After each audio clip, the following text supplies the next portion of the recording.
Hi guys, what is up? It's Karen aka cakedbybabyk and welcome back to my channel. Today we are talking all about the stuff that I tried in the month of November. We're gonna rate everything. We're gonna go into the nitty gritty of it all. Categories are makeup, skincare, body care, hair care. Let's get into it.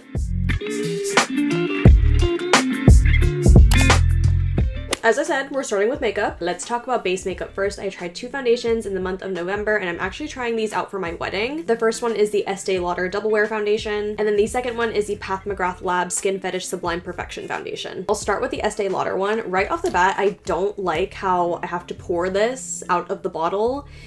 Give me a pump. I'm paying so much money for a freaking foundation. Give me a pump. $52 and I don't get a pump? Diabolical, I say. But I digress. Let's talk about the consistency of this foundation. It is a little bit thicker. You can see it wasn't running down my hand. Now this is pretty full coverage. You can sheer it out if you want to, but for the most part, she is a pretty full coverage, high glam foundation. She's also described as stay in place makeup, which is why I was tempted to buy this to try out for my wedding because I'm trying to narrow down my foundation choices. That is the main thing I love about this foundation is the staying power of it. However, if you put a tad bit too much on, it can look cakey. It will look like you have foundation on. And for me and my preferences and my wedding day preferences, I don't necessarily care about that. But if you are just wanting to try this out for everyday use, just keep that in mind. If you guys didn't know, I have an oily combination skin type, and this one wears pretty well on my skin throughout the day, especially if I do the proper prep in my T-zone. At this point, I really like this foundation. I don't yet love it. Overall, I would give her a 4.5 out of 5, but with the Pat McGrath foundation, she gets a 5 out of 5.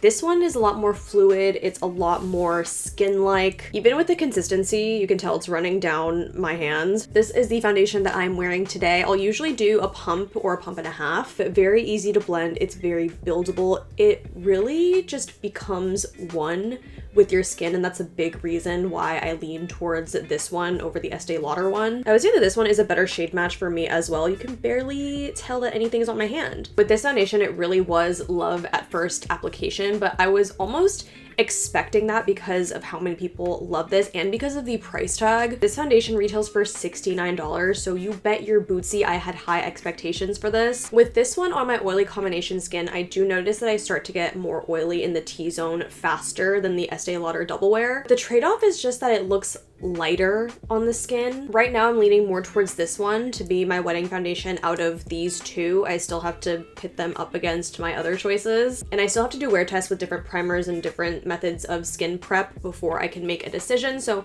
make sure you guys are following along on this foundation wedding day journey. If you're curious about the shade ranges, Estee Lauder has 57 shades and then the Pat McGrath one has 36. However, I will say I do think I have a better shade match in the Pat McGrath foundation than the Estee Lauder one. All right, let's move on to the next base product I have. This is the Rare Beauty powder. This is their tinted pressed finishing powder.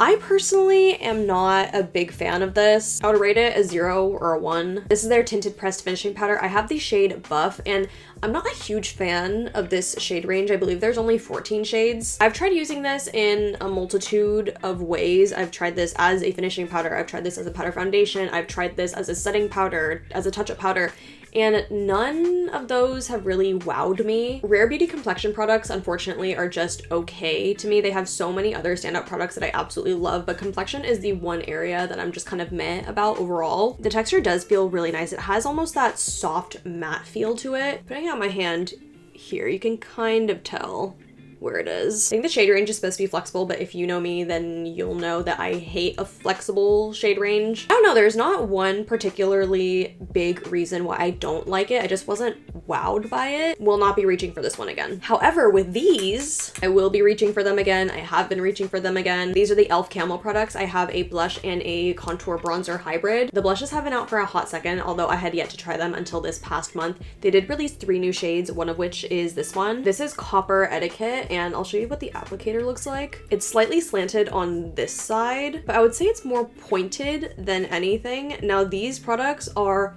pigmented. I wouldn't say that they're the Rare Beauty blush level of pigmented, but they are pretty dang close. I'm gonna show you guys the contour bronzer. This one is in the shade Light. You do not need a large amount of these products. This shade is the perfect contour bronzer hybrid for me. Obviously they blend better with brushes, which is how I usually apply them. Speaking of brushes, actually, I also have the liquid contour and bronzer duo brush. Really nice double-ended brush. It is two different shapes. This side is more of a flat shape, so you can really concentrate it on the bottom of your cheekbone. And this one is more round and fluffy, so if you want to take it up higher for your bronzer, you can. I cannot fathom how good these are, especially for the price. These are $7 each, and because they're so pigmented, you're going to be using them for a very long time. These get a 5 out of 5. I have been using them throughout the entire month of November, and I'm going to keep using them. This one, however, I will not be using her again. This is the Westman Atelier Lip Suede Matte Lipstick. I love how it has the little hearts on the side of the lipstick, and the packaging is very nice, but that is about the only thing that I like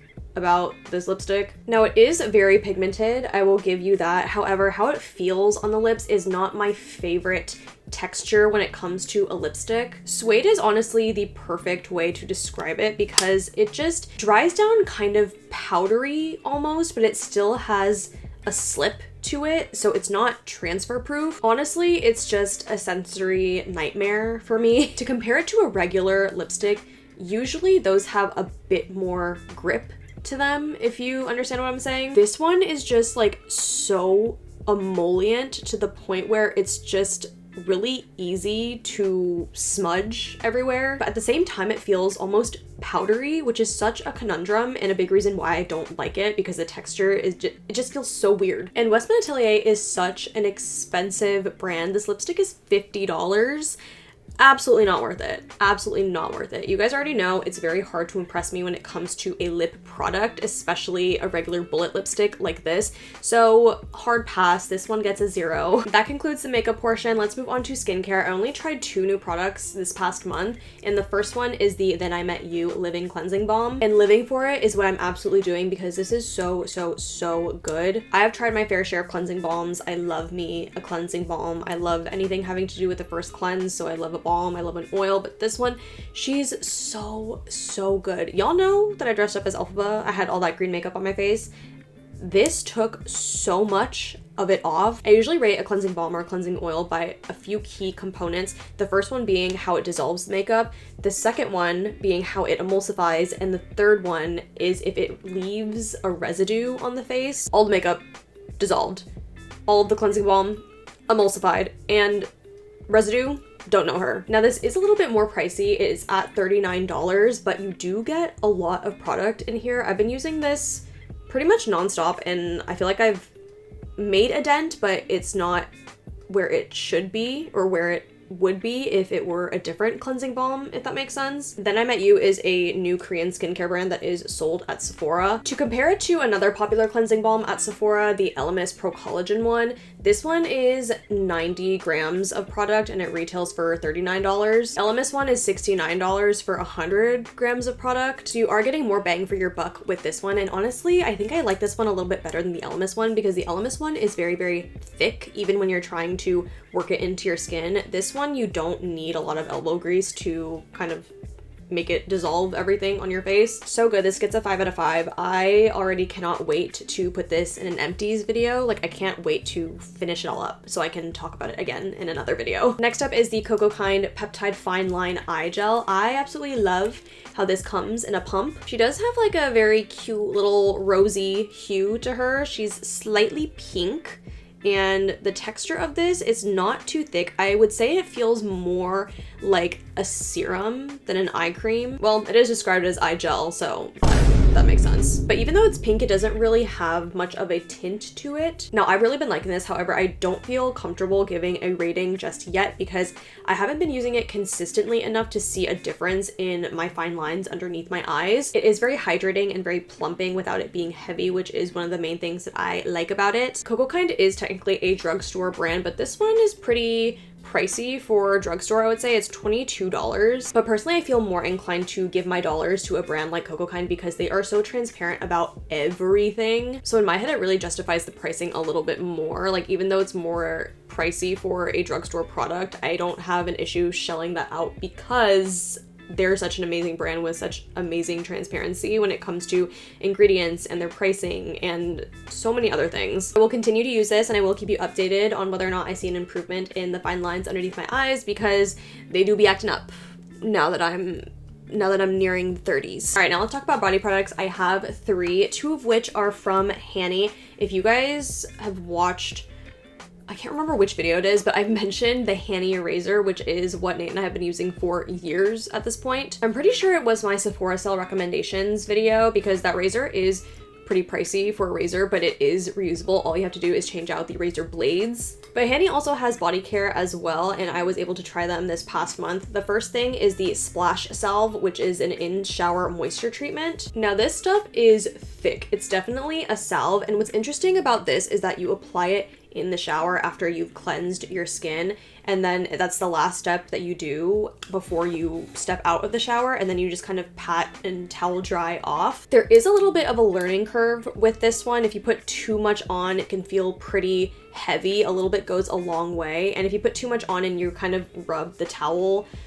on your body after you apply it, it can kind of pill up a little bit, so that's why they recommend that you dab your body. Again, I have oily combination skin, so I don't have a need for something so moisturizing for the body. However, if you have a more dry skin type, I would recommend this, and it also smells so freaking good. However, it is just now starting to get cold in California, so I'll see if my body gets any drier, and if it does, I'll revisit this. But for me personally, I just don't need this level of hydration. On the opposite end of the spectrum, there is the Hanny Water Balm. This is described as an instant hydration body mist, and I found this one to be not hydrating enough for my skin, so I need a product that's a happy medium between the salve and the mist. However, I will say in the summer months, I feel like this would do really well on my body. I'd like it a lot more, but since I tried it when it's starting to get colder, I don't think it was enough hydration for me. My skin type changes all the time. It's dependent on the weather and the climate and the environment I'm in. At this point in time, I'm open to using these again at different points of the year,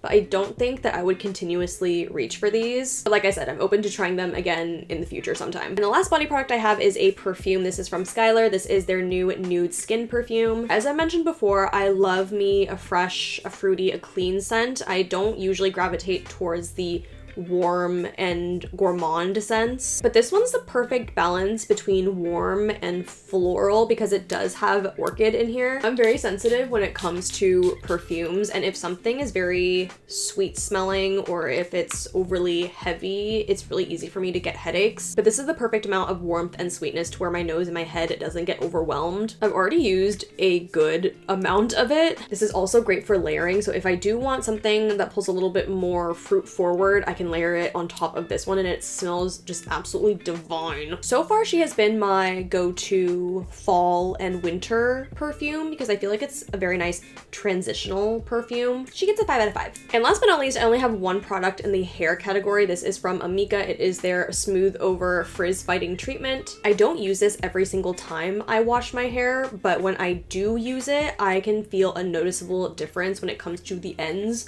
of my hair. I've said it time and time again, but I am on my hair health journey. You guys know I am a recovering blonde. It's a canon event for us Asian girls, okay? And while I do miss her sometimes, I do not miss the upkeep and the maintenance and the money that it takes to uphold the blonde image. Currently growing out everything that I've bleached, and I think it's like pretty halfway at this point, but the ends are pretty fried, if I do say so.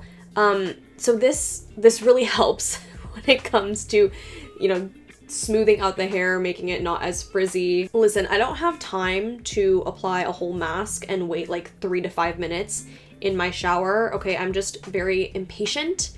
So I really like this because all it takes is 60 seconds in the shower, and you put it on after you condition, which for some reason I love, because if you use a mask in place of conditioner in the shower, I just hate how you're using your shampoo in the set, but you're not using the conditioner, so it kind of like, it's not even. That's the OCD tendency in my brain. It's a weird thing to think about, but I love how you can use this after your conditioner and the fact that it only takes 60 seconds. I really notice the difference when my hair is dry, like the next day, the next following day after I use this. And the texture of this is interesting. It's almost like a gel. I love how I don't have to like dig my hands into a tub with a hair mask. Like I absolutely loathe that, especially in the shower where you're doing your hair masks and water gets into the tub. No. I love how this is a squeeze bottle. I've been really liking this. I will continue to use this and expect her to be in the next empties video. Maybe not the next one, but maybe in a few months. Okay, I feel like I've yapped for far too long, but thank you so much for hanging in there and listening to me ramble about all of these different products. That is it for this video. Don't forget to like, comment, subscribe, thumbs up, all that good, and I'll see you guys in my next one. Bye.